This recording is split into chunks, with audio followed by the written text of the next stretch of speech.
Доброе утро, Якутия. Мы репетировали сказать это вместе, немножко не получилось. Да, доброе утро. Давай еще раз. Раз, два, три. Да. Доброе утро, Якутия и якутяне. 11 декабря на календаре мы начинаем вместе с вами новую рабочую неделю. Сегодня понедельник. Я, Катерина Винокурова, Павел Танин. Очень рады просыпаться, да, после долгой разлуки. Да. Вместе со всей нашей родной, любимой Всеми республикой. теми, кто с утра ждет не дождется, включает телевизор, смотрит «Утро Якутии» на телеканале «Якутия-24», НВК «Сахаб», просыпается, заряжается на новые подвиги нового дня. Ну и что нас ждет в предстоящий час? Ну, а если быть точными, 55 минут. Да, очень много интересного, как всегда. Во-первых, мы поговорим, ну, в том числе, про рацион. Что советуют кушать, что советуют не кушать, перекусывать и так далее. И даже один лайфхак от меня лично, который я углядел в этой информации, но это все будет чуть попозже. Да, заинтриговал Паш. Ну и отсюда следует, да, то, что мы питаемся, оказывается, то, чем мы питаемся, очень отражается на нашем зрении. Поговорим о таком заболевании, как халязион. Да, и в том числе, да, поймем, что все в организме взаимосвязано. Вроде бы место, где болезнь проявляется в одной части организма находится, а что провоцирует, находится в другой. И вот такая вот взаимосвязь организма тоже удивительна. Конечно же, получим астрологический прогноз на наступившую неделю, что кого ждет по знакам зодиака. Ну, астрология, это, конечно, тоже бывает интересно. Кто-то на нее очень сильно ориентируется. Ну, а предстоящий 2024 год будет под знаком дракона. Узнаем, в каких же цветах встречать этот год. Вот нам китайский гороскоп говорит, что наступает год деревянного.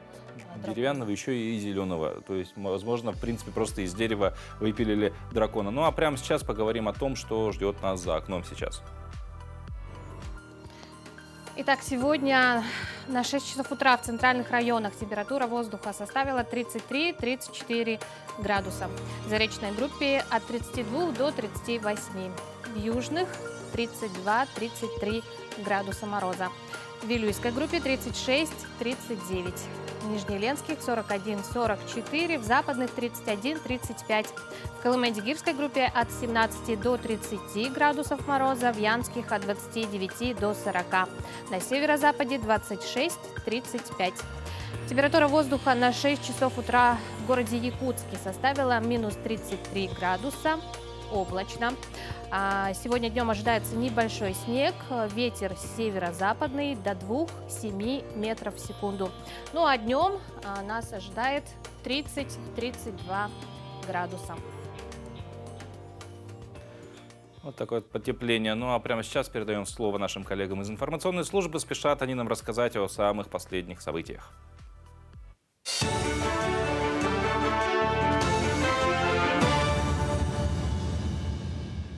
Коллеги, доброе утро. Доброе утро, Якутия. Сейчас блок новостей. Парк автомобилей скорой медицинской помощи в России обновлен в ходе модернизации первичного звена здравоохранения. Машин старше 10 лет нет практически ни в одном субъекте России, сообщил министр здравоохранения России Михаил Мурашко. Он отметил, что в рамках программы модернизации первичного звена обновляется автотранспорт, что дает дополнительную мобильность медицинского персонала для оказания помощи в сложных ситуациях, доставки пациентов и анализов в случае необходимости. Родители детей с ограниченными возможностями здоровья получили возможность трудиться и получать соцвыплату за уход за ребенком-инвалидом. Такой указ подписал президент. Ранее пособие выплачивали только неработающим гражданам. Действие указа распространяется как на родителей, так и на усыновителей и опекунов, работающих неполный рабочий день, в том числе дистанционно или на дому. Неработающие трудоспособные родственники, за исключением родителей и ухаживающие за детьми-инвалидами, получат в месяц 1200 рублей. Для проживающих в районах Крайнего Севера и приравненных к ним местностях выплаты увеличиваются на районный коэффициент. Новые правила вступают в силу с 1 января. В рамках Года семьи в России будут приняты новые меры поддержки. В рамках реализации демографической и семейной политики в Якутии приоритетное внимание уделяется усилению мер финансовой поддержки материнства, отцовства и детства, пропаганде семейных ценностей и традиций, повышению родительской ответственности за воспитание детей. Об этом рассказал глава Якутии в ходе передачи «Прямой разговор». Айсен Николаев также отметил, что о новых мерах поддержки семей он сообщит на традиционном послании главы главы Якутии Госсобрания Ултумен. Уже известно о некоторых, и это анонсировал руководитель региона. В республике в 2 раза увеличит мат-капитал семья. Семейные пары в возрасте до 25 лет, впервые вступающие в брак, получат единовременную денежную выплату. В поселке Зырянка в ближайшее время введут 2 многоквартирных дома. В рамках программы переселения из аварийного жилья об этом также сообщил Айсен Николаев. В Зырянке сегодня строятся 2 дома, в каждом по 45 квартир. По одному степень готовности очень высокая, он до конца года будет введен. Жители получат ключи. По второму степень готовности 85-90%. Работы идут, строительных сил хватает, сообщил Айсен Николаев. Он отметил, что республиканская адресная программа переселения из аварийного жилья реализуется по всей республике, включая арктические районы. Республиканские спортивные соревнования по пулевой стрельбе. Защитники Отечества собрали более 40 ветеранов боевых действий и участников спецоперации. Соревнования проводят по 2 видам – стрельбе из лазерной винтовки и пистолета. Также участвовали ветераны с ограниченными возможностями здоровья. Кроме того, провели мастер-классы по 4 адаптивным видам спорта. Это стрельба из лука, армрестлинг, пауэрлифтинг и настольный теннис. А весной следующего года планируется республиканский отборочный турнир, чтобы летом представить команду республики на чемпионате Дальнего Востока среди ветеранов боевых действий и участников спецопераций. Осенью выезжали наша сборная команда в город Белово было. Это в первый раз, когда проводили наши федеральные агентства. И команда из 4 человек выезжали в первое соревнование. И после этого мы уже загорелись желанием, чтобы среди наших ребят тоже те, которые имеют ветеранские удостоверения, те, которые уже приехали из зон боевых действий, мы решили провести такие соревнования. Круговорот оборот в эфире. Спасибо, Сергей, за новости, за свежую информацию. Мы продолжаем наш эфир, продолжаем встречать сегодняшний день. Да, и мы рады представить вам по нашей доброй традиции. Как обычно, мы новую неделю начинаем с новыми людьми. С новыми людьми, да, с гостями, с соведущими.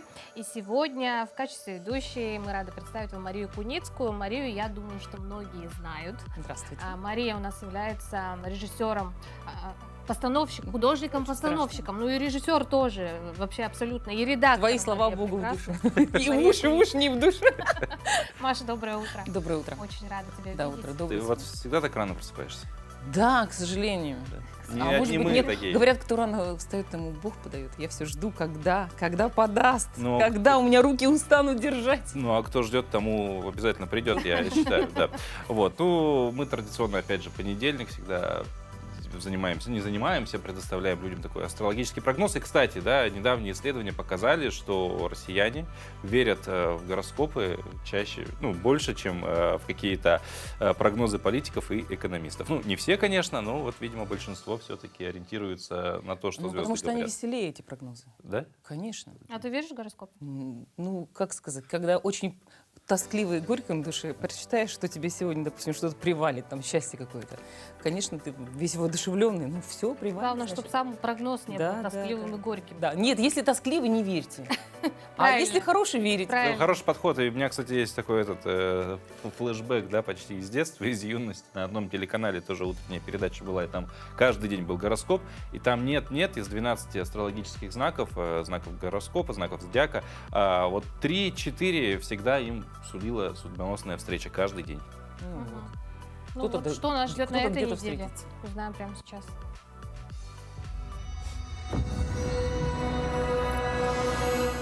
Овны.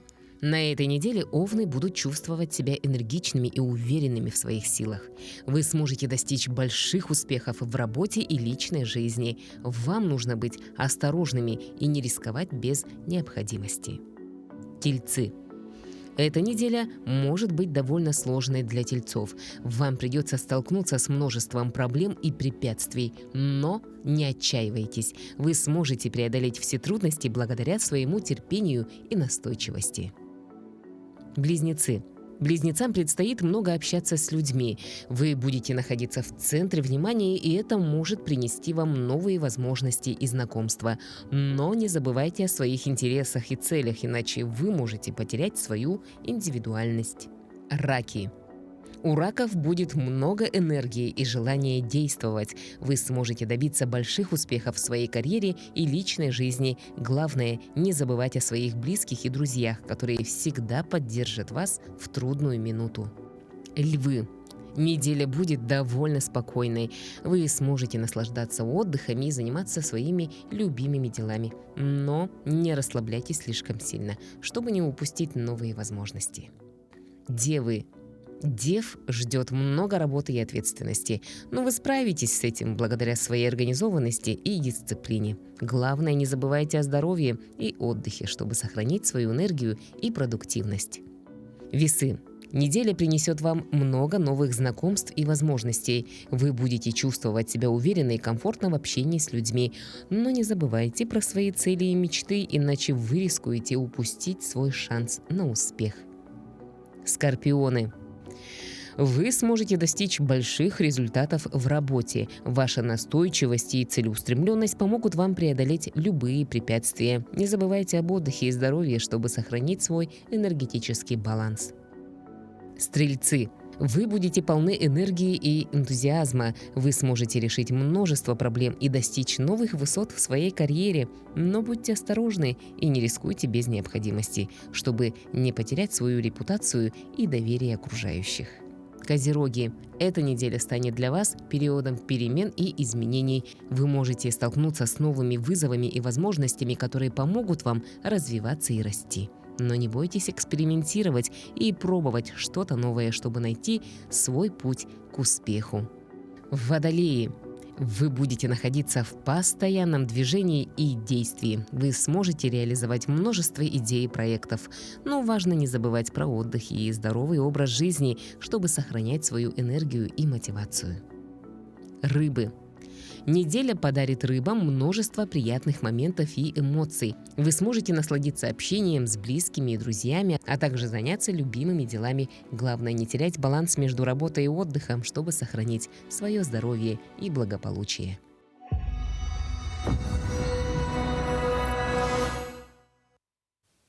Ну а помимо прогнозов, конечно же, каждый день он знаменателен какими-то событиями. Вот сегодня, например, как минимум отмечается Международный день 11 декабря. Ты отмечать будешь? Конечно. А завтра мы уже все вместе будем праздновать Международный день 12 декабря. Да. Это вообще знаменательное событие. Так можно просто без остановки. 31 день знаменательных событий в любом месяце. Ну, в каком-то 28, в каком-то А еще 30. можно праздновать понедельник, вторник, среду, четверг. Боже мой, столько праздников. Каждый день как праздник. И вообще 20 дней всего остается до Да. Нового года. Да. Трезвыми потом? мы дойдем до него? Обязательно мы как бы на эту тему мы Опустим. опустим ее, да, поговорим, так сказать, за кадром. Ну а прямо сейчас узнаем, какими событиями сегодняшний день знаменателен.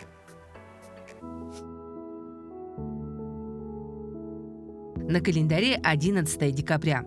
Сегодня Международный день гор, Международный день танго, День Андреевского флага Военного флота России, Всемирный день борьбы с бронхиальной астмой и Всемирный день хорового пения. По народному календарю Сойкин день. В этот день народные приметы гласят: резкое потепление предвещает скорое и сильное похолодание. По сухой и холодной погоде можно говорить о будущем жарком или засушливом лете. Ночью начался снегопад, таяние сугробов произойдет не скоро. Днем двор замело снегом, он не пролежит долго. Этот день в истории. Петр I учредил Андреевский флаг в качестве официального флага Российского военного флота. С 1992 года это военно-морской флаг Российской Федерации. 11 декабря 1972 года в рамках американской космической программы «Аполлон» произошла последняя в истории высадка человека на поверхность Луны. В этот день родились Александр Солженицын, русский писатель, публицист, Нобелевский лауреат; Георгий Плеханов, русский публицист, политический деятель; Николай Озеров, советский теннисист, актер, спортивный комментатор, народный артист РСФСР; Михаил Светин, советский, российский актер театра и кино, народный артист России. В этот день также родились Гектор Берлиоз, французский композитор-романтик, дирижер, музыкальный критик, и Роберт Кох, немецкий бактериолог, Нобелевский лауреат. Именины сегодня у Василия, Григория, Ивана, Степана, Федора и Анисии. Ну вот, коль скоро мы заговорили о Новом году, да, вот что 20 дней остается, я хочу привести данные одного исследования, неофициального, вообще, в принципе, мной проведенного, да и не исследования, а наблюдение, что все сладкие подарки, которые, как правило, получают на работе взрослые, они съедают их сами и не доносят до адресатов. А еще одно исследование, что все новогодние подарки, которые не были розданы детям, остаются до следующего года. И последние конфетки где-то там в следующем году, в начале первых чисел декабря, вытаскиваются уже каменными Да? и деревянными. Ну, не знаю, я такого не наблюдал. У меня точка отсечки где-то июль-июнь. Нет, у нас было такое. Ну, понимаешь, это от количества детей зависит. У Ну меня да. 3, поэтому, знаешь, подарки Или тоже пристрастности к сладкому. Вообще мало кто знает, что сладости, оказывается, провоцируют кучу болезней. И одна из таких страшных заболеваний – это халязиум. много. Слышали Ты такой? страшно говоришь. Мгм. Страшные вещи. Халязион? Халязиум. Халязион, да? Какой-нибудь? Халязион. Да, вот и как раз-таки под Новый год всплеск вот этой болезни очень учащается. Давайте посмотрим более подробно. Как страшно. Юлия – мама маленькой Рози. До недавних пор девочка часто страдала халязианами. Раньше с этой проблемой ходили в платные клиники. Сейчас наблюдается в республиканской больнице. Что республиканская больница принимает без направления, это очень хорошо. Мы на прошлой неделе смогли записаться, позвонили в единый колл-центр республиканской больницы, и вот сегодня пришли на прием. Мы очень рады. Одной из причин халязиана, как говорят специалисты, могут быть сладости, так как воспаление века возникает у детей, имеющих проблемы с желудочно-кишечным трактом. Также сладости снижают иммунитет. Повышенное содержание сахаров, напитков газированных и так далее, они тоже могут провоцировать появление этих халязинов. Халязины – это так называемые шарики, шишечки. То есть, по-другому, это фактически нереализовавшийся ячмень. Началось воспаление сумочки, вот это железы, которые в толще века находятся. Ну, просто чистая инфекция попала там. И осумковалась, и получилась горошинка. И горошинка-то может находиться долго, месяцами, может воспаляться. Как правило, халязианы удаляют оперативным путем с применением наркоза. Чтобы избежать этого, врачи советуют ограничить провоцирующие факторы. Для сохранения здоровья глаз немаловажен зрительный режим. Ведь большинство детей очень много времени проводят за гаджетами, а это не лучшим образом сказывается на остроте зрения. Я хочу поделиться маленьким лайфхаком, как можно дома сделать таблицу для проверки зрения. Берем обыкновенную тетрадку, листочек в клеточку, черную гелевую ручку. И вот в клеточку мы должны нарисовать оптотип или букву «Ш», перевернутую, видите, да? Вот можешь же разместить по-разному, чтобы она вписалась в 5 миллиметров. Или кружочек. И разрыв должен быть такой же толщины, как колечко. Тогда мы тоже будем походить на кольца Ландольта. И если с 3 метров человек видит то, что вписано в маленькую клеточку, значит, у него зрение выше 0,8, 0,8-0,9 единицы. Но это уже хорошо. То есть с 3 метров на 5-миллиметровый квадратик. Это можно делать в домашних условиях. В больнице же реализуется проект «Сохраним зрение детям». Прошли проверку зрения более 5000 детей в школах и детских садах. Каждому ребенку давали вот такую табличку, такую картинку. Это где не только как бы правильные советы, сколько времени смотреть за компьютером, играть, сколько заниматься, какие упражнения делать, но и данные нашего осмотра. И вот к нам приходят сейчас ребята с этими книжечками, которые проверили уже в школьное и в садике время. И здесь указана фамилия ребенка, дата исследования, острота зрения, то, что показывала наша аппаратура на рефрактометре, наша примерная коррекция. И, в общем-то, это очень хороший выхлоп получился и практическая отдача. Так, если придерживаться правильного питания, тренировать глаза, а главное, вовремя обследоваться, можно дольше сохранить зрение и предупредить болезни. А если все-таки возникли какие-то проблемы со зрением, то наши врачи всегда стоят на страже глаз наших детей. Ведь самое большое счастье – это наши здоровые и счастливые дети. Аэлита Стручкова, Семен Семенов, Якутск. Ну и продолжая тему детского зрения, представляем вам гостью нашего эфира. Это детский врач-офтальмолог Айталина Прокопьева. Айталина Макаровна, доброе утро. Доброе утро. Доброе утро. Ну вот знаем, что в больнице, ну как бы в офтальмологической, да, глазной больнице много кабинетов, да, и один оборудован я так понимаю, под детскую терапию, под детскую диагностику и так далее. Расскажите вообще, что за аппараты, что они лечат, что помогают определить, выявить? Дело в том, что у нас вновь открыто в 2016 году детское отделение. Это не только один кабинет, а целое отделение. Сейчас у нас работают 2 фароптера. Это компьютерная машина, которая подбирает очки и так далее. Значит, есть у нас кабинет охраны зрения детей, естественно, есть кабинет осмотра врача и так далее. И кабинет охраны зрения детей, он предполагает, что там все по последнему слову техники. Это первое. Второе, в соответствии со стандартами. То есть там есть низкочастотный лазер, низкочастотный магнит. Там есть, значит, современная машина, которая называется Визотроник. Там встроены компьютерные программы, которые предполагают, что там очень много линз меняются. И для того, чтобы расслабить внутренние мышцы глаза, чтобы не было у нас спазма внутренних мышц. А вот у меня вопрос. У меня, поскольку есть дети-подростки, сейчас эта проблема. Гаджеты, все время экран перед глазами. Как не говоришь ребенку 34 сантиметра, это бесполезно. Конечно, все равно в них. Какие проблемы, связанные вот с такими нагрузками на глаза, встречаются у подростков? И вообще, и методы их проявления? Дело в том, что мы должны знать, что у нас есть режим зрения. Все должны знать, вне зависимости от того, какой у вас возраст. Но в основном дети у нас должны соблюдать режим зрения, потому что глаз растет в среднем до 16 лет. То есть мы можем испортить в конец до 16 лет или исправить хоть чуть-чуть как-то, да, или приостановить. До 16 лет, но у наших детей иногда до 18 лет, потому что мы немножко позже развиваемся. Из-за того, что мы северные, да. А у меня еще, извините, вот то, что подростки и дети, часто мы уже разговаривали про сладости в начале, насколько это тоже влияет, сладкая пища? Но вообще все должно быть сбалансировано. И пища, и свежий воздух, и ограничения, зрительные ограничения и так далее, да.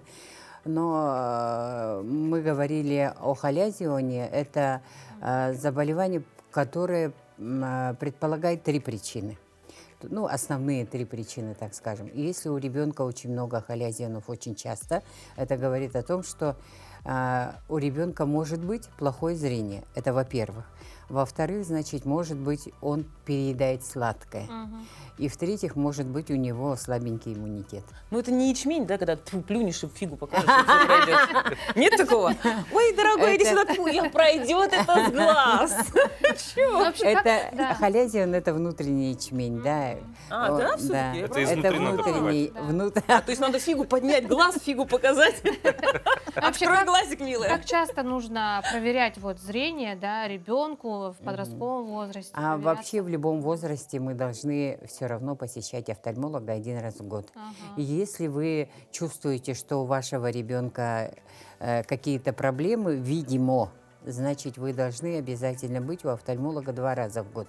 Но если офтальмолог вас приглашает через месяц, через 3 и так далее, вы можете, значит, приходить к нему там 3-4 и более раз. Вот вопрос актуальный, наверное, для меня будет. Очки, да? Очень много салонов оптики, да, по городу и так далее. Различается ли выписка рецепта на очки, в том числе и проверка зрения под очки, да, под будущий рецепт, в этих салонах и непосредственно в глазной больнице? Кому верить?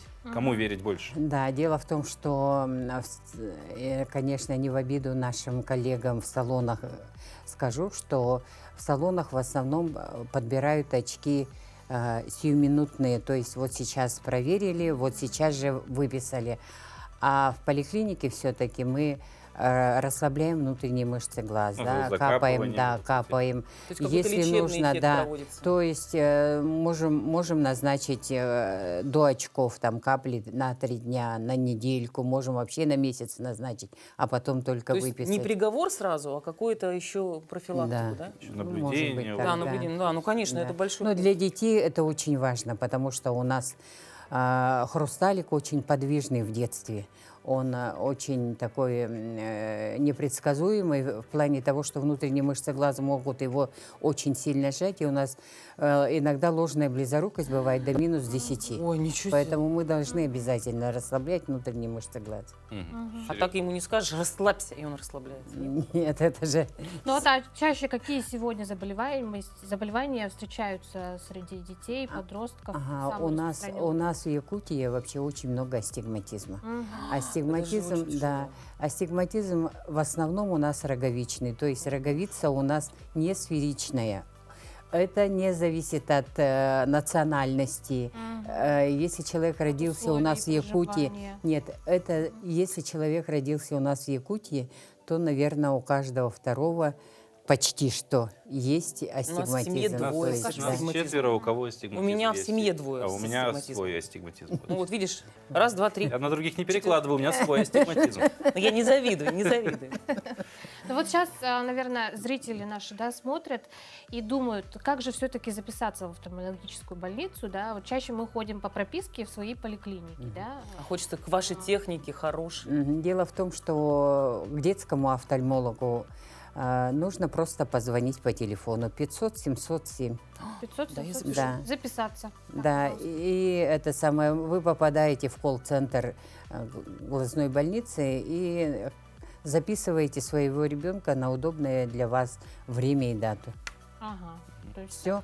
А для взрослых это уже другая проблема. Там у нас в основном оперируются взрослые, поэтому только по направлению от своего участкового офтальмолога. Элина Макаровна, благодарим вас за то, что проснулись сегодня, да, и с нами вот поговорили. Открыли нам глаза. Серьезную тему, да, но так весело и задорно. Да. Спасибо. Ну вот не зря упомянули, кстати, мы, что и на зрение влияет питание в том числе. И поэтому вопрос, да, что же все-таки кушать? Вот ученые из немецкого центра исследований диабета в Дюссельдорфе обнаружили, что употребление 25-28 граммов орехов на завтрак может снизить риск развития сердечно-сосудистых заболеваний и диабета. Многие люди употребляют, кстати, при этом всем на завтрак яйца. Их вот польза для здоровья неоднозначна. Некоторые эксперты считают, что холестерин, содержащийся в яйцах, вреден для сердца. Другие утверждают, что этот факт нужно подтвердить большим количеством исследований. Орехи, напротив, доказанно снижают уровень холестерина в крови. Немецкие ученые стремились выяснить, принесет ли регулярное употребление орехов на завтрак пользу организму. Ученые отметили, что не призывают людей полностью исключать яйца из рациона. Исследователи подчеркивают важность сбалансированной диеты для здоровья. И вот здесь вот тот лайфхак, о котором я говорил, вы же все услышали. Орехи снижают холестерин, яйца вроде как бы поднимают холестерин. И Чередуем, И такой чередуем. вот вместе, баланс, все, остается вот ровно там, где был холестерин. Там, То есть ты пусть он предлагаешь там салат, остается. яйца с орехами? Да, Мгм. это Ну то, да, в чем принципе. питаюсь я каждый день. И не только на завтрак. Яичница с орехами. Вот. Ну а сейчас поговорим о трудовых отношениях между работником и работодателем. Трудовой договор или гражданско-правовой, так называемый ГПХ. Как не запутаться в правилах трудоустройства и какие права нарушают работодатели, пользуясь незнанием граждан. Узнаем об этом всем в нашей постоянной рубрике «Советы юриста». Доброе утро, дорогие телезрители! Сегодня мы поговорим о заключении трудового договора. Сейчас очень часто возникает вопрос, что такое трудовой договор и чем отличается от гражданско-правового. Итак, мы в одном случае заключаем именно трудовые отношения, которые регламентируются трудовым законодательством, то есть у нас есть определенный режим работы с 9 до 6, до 5, в зависимости, как это установлено у работодателя. Да? На нас распространяются все акты, которые принимает работодатель, то есть приказы, которые выходят на всю организацию, это режим рабочего времени, режим отдыха, оклады, да, все это устанавливается. И, соответственно, работодатель производит постоянное отчисление. У нас возникает право на больничные, отпуска и иные премии и льготы, которые работодатель обеспечивает. Если мы заключаем гражданско-правовой договор, чем же он отличается? Гражданско-правовой договор отличается, первое, сроком. То есть, как правило, это срочный договор, то есть не путайте, пожалуйста, с срочным трудовым договором, потому что это отдельная специфика, это договор, когда вы замещаете кого-то на определенный срок, то есть работодателю либо на сезон нужен работник, либо он выходит за место какого-то работника, да, а именно гражданско-правовой договор – это какой-то договор, когда, допустим, юридическому лицу нужно оказать какие-то определенные услуги в определенные сроки. И они не регламентируют, что у вас будет рабочее место, не регламентируют, что у вас будет определенное время работы. То есть просто перечень услуг, которые вы в удобное для вас время, в установленные условиями договора сроки должны оказать. Здесь нужно понимать, что если вам вместо трудового договора предлагают гражданско-правовой, но тем не менее у вас есть должностная инструкция, у вас есть рабочее место, вы подчиняетесь полностью режиму работы предприятия, то это уже не совсем гражданско-правовой договор. Такие договоры можно признать трудовыми и, соответственно, обратиться в инспекцию труда, если вам не выплачивают установленные льготы. Если вы приходите, говорят, вот вам договор оказания услуг, но тем не менее речь идет о том, что вас принимают на какую-то должность, то вы говорите, извините, пожалуйста, но я не согласен, потому что по данному договору, если юридически на меня не распространяются все необходимые льготы, как на работника, все необходимые гарантии, как на работника, да, но тем не менее вы ставите, что я занимаю определенную должность, что у меня вы требуете, чтобы я с 9 до 6 находился на рабочем месте, то есть именно на рабочем месте.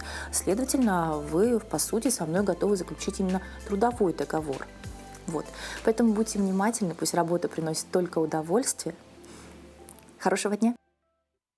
Ну, а сегодня, между тем, отмечается такой праздник, как мы говорили уже про праздники. Не только 11 декабря, но 11 декабря – это еще и праздник Международный день гор. Да, и у нас сегодня в гостях человек, который влюблен в горы с самого детства. Это Галия Дичковская. Галия, доброе утро. Очень рада видеть вас в нашей студии. Вот. Ну, как мы знаем, вы педагог, во-первых, дополнительного образования по спортивному туризму и спортивному ориентированию, что, как правило, вещи, стоящие рядом, да. Также руководитель клуба любителей пешеводных походов «СУОЛ». Да. Вот. Ну и, собственно, в какой момент, в каких горах вообще вы, в принципе, были? И, на ваш взгляд, да, топ самых красивых, классных гор в Якутии? И все ли эти горы нет, или лучше гор могут быть, да, только горы, на которых сразу хочу сказать, что Международный день гор на самом деле учрежден не по походам, а именно для защиты гор. В 2003 году был... От человека, да? Да. От именно от человека, да. От природных катаклизмов, потому что 15% жителей всей планеты живут именно в горной местности. Да? Да. А наша Якутия расположена по территории. 2/3 территории Якутии находится именно в горах и на плоскогорье, а на низменности остается 1/3 только. Вот. Так что... Да, в горных улусах у нас много людей. Да. Ну, про топ, да. Каждые горы, конечно, красивы по-своему. У нас в Якутии уникальные горы. Я была... Ну, если за пределами, то я была в Гималайских горах. Особо сравнивать-то не с чем, но там, конечно, шикарные, мощные горы. Но у нас не менее красивые горы. Например, я была в горах Бордахского массива. Самая высокая гора северо-востока России и нашей Якутии – это гора Победа высотой 3003 метров. Потом я побывала в горах Сунтарского хребта. Это около 3000 высотой горы Сунтар-Мусхая. И этим летом, в августе, мы побывали в горах на границе с Хабаровским краем. Гора Берил, тоже около 3000 метров высотой. Сама я родилась в Верхоянском, в горах Верхоянского хребта. Да. Вот откуда любовь, да? Наш поселок расположен прямо в горах. Это какой? Верхоянский район. Верхоянский хребет. Поселок Тамтор, Барулах, мой любимый, да, родной. Ну и этим летом, в июле, мы побывали в красивейших горах. Это горы Скалистого хребта. Мы туда подбирались целых, можно скажем, 7 лет.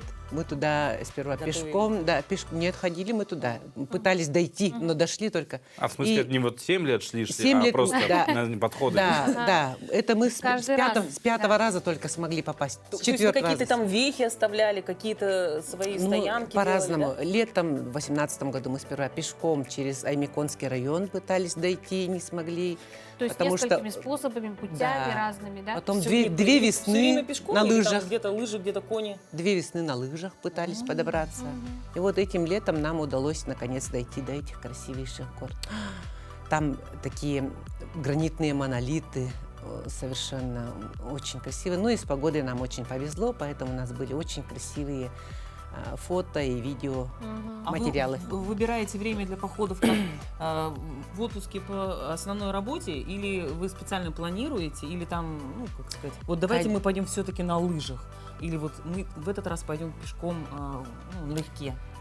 По-разному, конечно. Вот собрать опытную команду, То есть это все-таки чтобы у всех сошлись, да, чтобы у всех сошлись отпуска, чтобы у всех, ну, у многих же своих домашние дела, работа, семья, поэтому не всегда удается. Мне да, кажется, это как вообще хочется. самое Вот трудное. это гора Победа. вот посмотрите, как да, это какой, мы были. смотрите, хребет.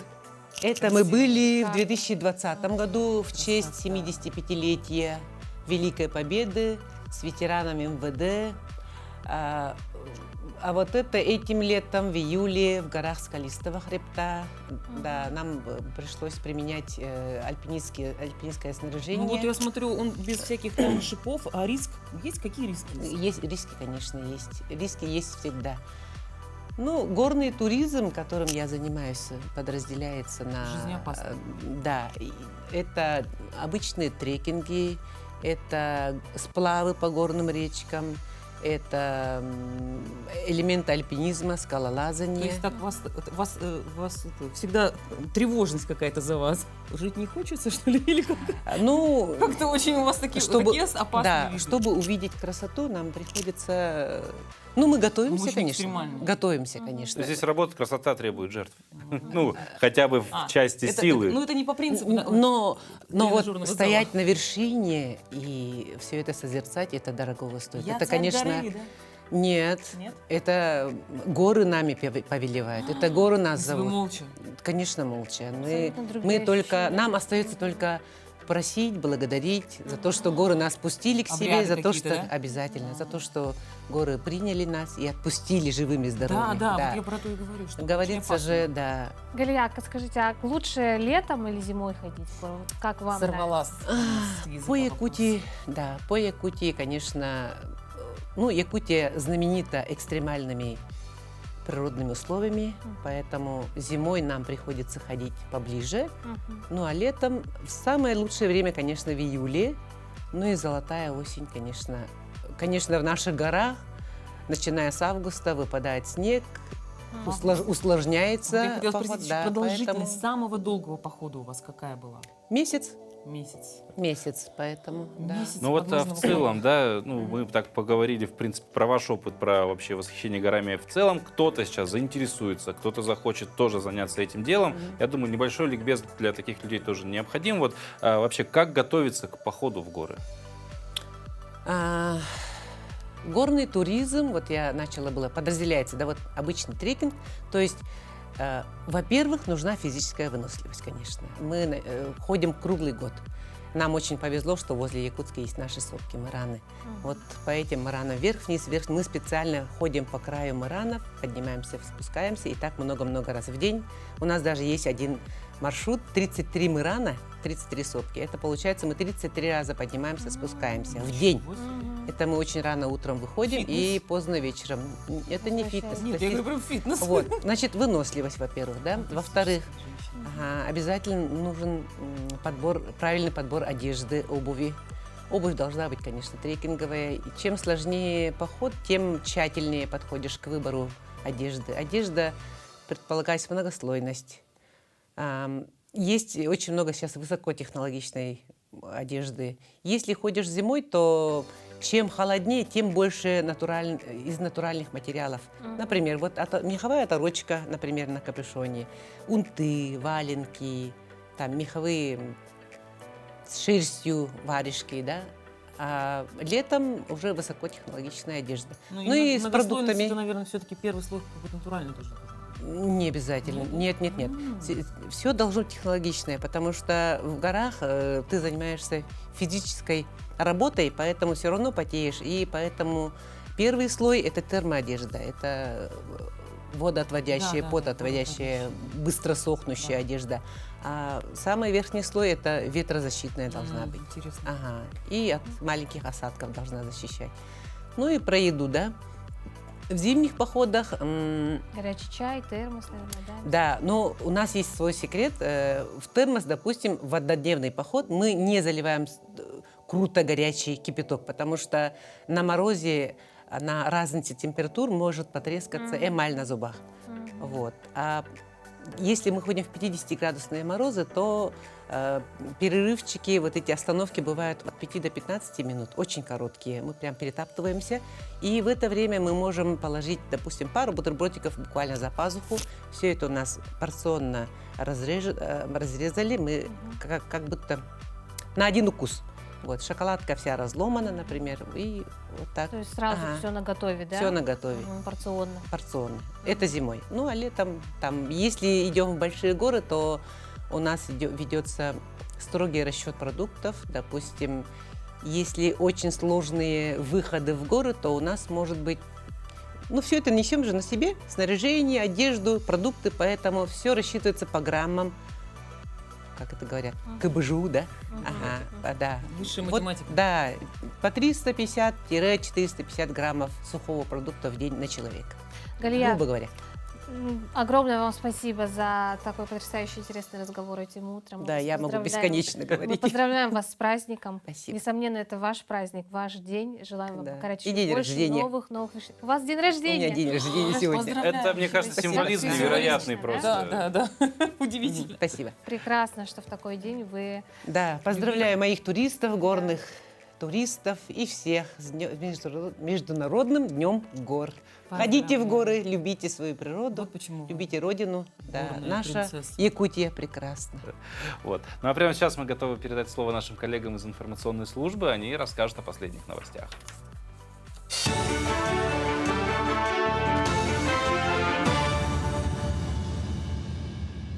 Якутия, доброе утро. Далее предлагаем блок новостей. ЕГЭ по русскому языку могут разрешить сдавать на зачет с 2025 года. Такое право хотят дать, например, будущим химикам и физикам. В Госдуме предложили не учитывать баллы ЕГЭ по русскому при поступлении на некоторые специальности, а сам предмет в этом случае достаточно будет сдать на зачет. Сейчас русский язык является обязательным при поступлении на любую специальность. А всего абитуриенту нужно предоставить результаты по 3 предметам. Из-за этого, например, чтобы в будущем стать учителем по химии, выпускник должен сдать русский, обществознание и на выбор математику либо химию. Расходы федерального бюджета на национальные проекты составили 2,5 триллиона рублей на 1 декабря текущего года, или почти 85% от плановых бюджетных назначений. Наиболее высокие показатели исполнения отмечены у нацпроектов «Культура» 92%, «Наука и университеты» также 92%, демография 91,8%, жилье и городская среда почти 90%. Минимальные показатели исполнения отмечены у нацпроектов «Цифровая экономика», «Малое и среднее предпринимательство», комплексный план модернизации магистральной инфраструктуры, а также туризм и индустрия гостеприимства. Мастер-планы арктических поселений Якутии представлены на Международном арктическом форуме. Актуальные вопросы развития арктической зоны обсудили на полях 13-го международного форума «Арктика. Настоящее и будущее» в Санкт-Петербурге. Якутские архитекторы в рамках профильной панельной сессии представили опыт республики и рассказали о том, как создается комфортная среда в арктических районах. Так, в Якутии разработано 13 мастер-планов, из них 3 экспериментальных мастер-плана арктических поселений: село Оленек, поселок Чукурдах и поселок Тикси. На стадии завершения находится разработка мастер-плана поселка Усть-Куйга. Будущее Арктики. Под таким названием проходит первая научно-практическая конференция по родным языкам коренных народов севера Якутии. Участниками стали школьники среднего звена из 16 улусов, в том числе из 11 арктических районов. Конференция поделена на следующие секции: венские, венкийские, долганские, юкагирские и чукотские языки. В течение дня обучающиеся на базе Международной арктической школы представляли свои доклады о культуре и языках КМНС. На этой конференции мы будем оценивать уровень знания, владения своим родным языком. Участвует более 20 экспертов со всей нашей республики тоже. Детей приехало более 50. Кроме этого, будет подключение онлайн с мест. И я думаю, что начало очень хорошее. Дети бодрые. И я думаю, что мы хорошо открыли сегодняшний день. В Якутске на площадке спорткомплекса «Триумф» прошло самое яркое и зрелищное спортивное событие уходящего года – вечер профессионального бокса «Вызов Севера». В главном поединке вечера блестящую победу над чемпионом Африки Натаниэлем Какалоло одержал якутский бриллиант Петр Васильев. Бой состоял из 8 раундов. Также в основном карде были 2 боя по 6 раундов. В первом поединке кубок получил Михаил Варламов в бою с представителем Намибии Лазарусом Шанингвом. Досрочную победу над Николасом Були из Уганды одержал якутянин Петр Егоров.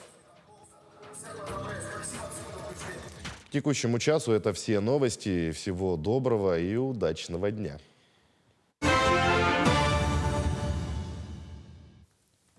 Ну что, еще одна дата замечательная, прекрасная. Сегодня день хорового пения. Отмечается знаменитый хормейстер Георгий Струбов. Говорил: хор – это прообраз идеального общества, основанного на едином устремлении и слаженном дыхании. Общество, в котором важно услышать другого, прислушаться друг к другу. Да, также хоровое пение – это самый доступный вид музыкального искусства, доставляет удовольствие, улучшает самочувствие и даже продлевает жизнь. И у нас в гостях сегодня хормейстер Людмила Шумилова. Людмила Анатольевна, здравствуйте. Доброе утро. Вот. Ну, хотим, во-первых, поздравить вас с этим замечательным праздником. Очень приятно. Надо было спеть. Поздравляем вас! Не с днем рождения. Поздравляем вас! Есть такая, есть такое. Ну, мы уже как умеем, что, как бы, главное от души. В хоре самое главное, мне кажется, вообще в любой песне, это, конечно, от души. Вот. Ну, собственно, помимо того, что хоровое пение — это красиво, оно же еще полезно для здоровья. Мне кажется, как минимум настроение людям улучшает. И плюс все время, если петь правильно, это вот опора, это же тонус, и как бы это все только замечательно. И вот говорят, если с детства заниматься пением, то иммунитет даже может стать сильнее. Вот вы с детства ли поете и вообще пели? И действительно, если с детства петь, это очень полезно для человека. То есть перед нами сидит самый здоровый человек на свете. Ну вообще я не могу пожаловаться на свое здоровье, потому что, везде, где я работала, вообще я никогда не беру больничные. Ну вот действительно, может быть, это тоже работает. Я соглашусь с этим. Вот знаете, если начать мое детство, однажды в образовательную школу пришли люди с музыкальной школы, прослушивали нас всех, и я пришла с квиточком домой и сказала: мама, мне нужно сюда отвезти. Мне сказали в музыкальную школу. Ну, я не понимала, что это, что там, как бы серьезно, да. И родители, конечно, были увлечены этой идеей, и они меня отвели. Я поступила на фортепиано отделение, на хоровое. Я занималась фортепиано, но у нас был хор. И вот почему-то я стала хормейстером, я объясню, потому что я огромное получала удовольствие от пения в хоре. Я помню себя, я бежала на хор, и я с него бежала домой, наполненная различными эмоциями. Действительно, вы правы говорите, поднимается настроение. И ребенком не осознаешь, но ты всегда думаешь, когда будет хор, когда будет хор. Это очень здорово было. Действительно, это очень помогало. Даже в образовательную школу идешь, даже потом ты идешь, да где-то что-то не заделано, там что-то. Но вот настроение совсем другое, потому что ты сегодня уже попел. И хормейстер хора, в котором я пела, уже в старших классах говорит: Люда, ты должна учиться на хоре. Я на хорме? Да вы что, никогда. Ой, это же он должен все уметь, это невозможно. Я была очень скромной такой, спокойной, нежной девочкой. Но вот, когда после тех слов, которые она сказала, я задумалась, и в музыкальный колледж наш, якутский, имени Жиркова, я поступила уже на хоровое отделение. В какой партии вы стояли? Я партия сопрано пела, да. Партия вторых сопрано, середина, это гармония, сложная партия. И вы знаете, тоже вот на первый курс я поступила, мне нравилось петь, но я не видела себя хормейстером. И все равно было сопротивление. Ну, именно мои какие-то свои внутренние, да. Я была очень скромный человек, да. Вы боялись стоять вот там вот, да? Это же надо руководить, Да, это же повести за собой. И вы знаете, на 3-м курсе у меня вообще изумительный педагог Светлана Георгиевна Антонова, она сейчас работает в колледже и очень благодарна всю жизнь. Да, изумительный мастер своего дела. И на 3-м курсе у меня была практика. И когда я почувствовала сама хор руками, вы знаете, они ко мне приходили, они уходили, я плакала. Я закрылась в классе, я рыдала, потому что я получала удовольствие от того, что я с ними работала. И я поняла, я хочу быть дальше хормейстером, я хочу учиться на хормейстера. И я пошла уже выше, закончила академию, аспирантуру и вернулась в родную республику поднимать хоровую культуру нашей республики. У нас очень талантливые люди, у нас очень прекрасные голоса в Якутии. И вот мое желание, чтобы весь мир услышал талант якутского народа. А помните вот самый первый большой Вот такой я концерт, тоже который хотела вы вот дали, спросить. с каким волнением, с каким чтобы у вас... Да, с кем это было? Вообще вы имеете в виду не брать филармонию, да? Нет, Нет, вот именно да, первый концерт, первое. который вот у вас, так В сказать... качестве это- хормейстера. Хормейстера. Ну, если брать как студентку, я готовила на конкурс, ныне это СФУ, раньше это ЕГУ было, да? Я готовила, мы заняли 1-е место. Вы представляете, какая счастливая была. Песня? Не могу сейчас вспомнить. Она какая-то была такая, знаете, массовая, такая вот строевая. Это какой-то был конкурс, типа, как сейчас, это батлы между хорами, да? Но мы заняли 1-е место, и вот эти ребята меня обнимали, и я тоже была счастлива, что я что-то могу. И сегодня, вчера, позавчера, то есть у нас не получалось, сложно там, я не шла, не искала легких путей, сдавала сложные задачи. И у нас это получается, и они вытирают слезы, потому что, кстати, все считают, что петь это легко. И что пение в хоре, ну это так, вместе, извините за выражение, встали и подпели. Ну так, для любительства да. А если ты ставишь уже серьезные задачи, это великое хоровое искусство, это очень сложно. Это же надо и с другими синхронизироваться, Да, и вот себя даже если мы с услышать. вами сейчас поговорим, у нас у всех разная энергетика. Хорошая у всех по-своему, но разный характер, правильно? Разная скорость мышления, всего. А в звуке вы должны быть все едины, понимаете, да? Тембр разный. У меня там более гуще где-то, у кого-то из вас прозрачнее, более тоньше, более хрустальный, да? А мы должны все одинаково спеть. Слово мы все говорим с вами по-разному, а мы должны все вместе, понимаете? Это сложно. И мы тоже, когда вот сейчас с филармонией трудимся с ребятами, очень сложно, кажется, уже сейчас, и когда получается, мы сидим все в мурашках. Мы счастливые, мы окрыленные. И вот особенно мои ребята, когда после больничного приходят на работу, они говорят, как я не могла, я как хотела на работу, потому что на работе исцеляешься, понимаете, на работе лечишься, действительно снимаются зажимы, убирается депрессия, снимается стресс, поднимается настроение, вы сегодня уже об этом несколько раз говорили, это действительно очень-очень полезно. А вы в дирижерской палочке так можете подойти? Не ту ноту взял. Нет, я не могу себе этого позволить. Я, конечно, могу где-то повысить. Нет, конечно, да. Внутри все по-разному бывает, да, по-разному. Потому что действительно... А, вы так... Да, вокальное искусство действительно очень взял. сложно. Это хор, голос, это самый-самый сложный инструмент. Людмила Анатольевна, ну вот с утра говорят, да, многие артисты, певцы, да, что с утра тяжело петь. Вот вы как считаете, почему тяжело? Ну, а голос спит. Природа голоса, конечно. А если необходимо его разбудить? Вот так делаешь, вставай, Нет, мы распеваемся, какие-то полоскания происходят, когда совсем рано нужно, необходимо. А вообще, конечно, минимум с 11 часов хотя бы уже можно работать с голосом. Но мы работаем раньше, потому что в нашем коллективе еще есть студенты, чтобы сделать общий график. А я знаю, кто рано просыпается и орет. Петухи. Да, это точно. Вот их бы всех в хор. Мне кажется, это будет страшно очень. Да, как раз это звук такой, за который всегда ругаюсь. Да. Дал петуха. Так и говорят. Дал петуха. Особенно мужская партия может нам дать петуха. К сожалению, да. Да.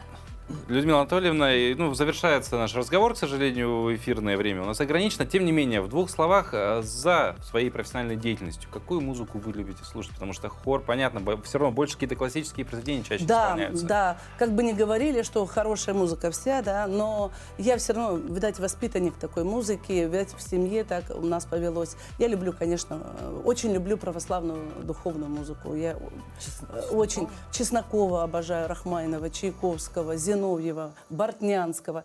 Я люблю, мало того, что слушать, я очень люблю это исполнять, потому что мы же сотрудничаем с епархией, поэтому имеем счастье исполнять такую музыку. Конечно, в приоритете мой композитор — это Свиридов. Я вот иду на работу, иду с работы. Вы дома идете, время идет. Время вперед.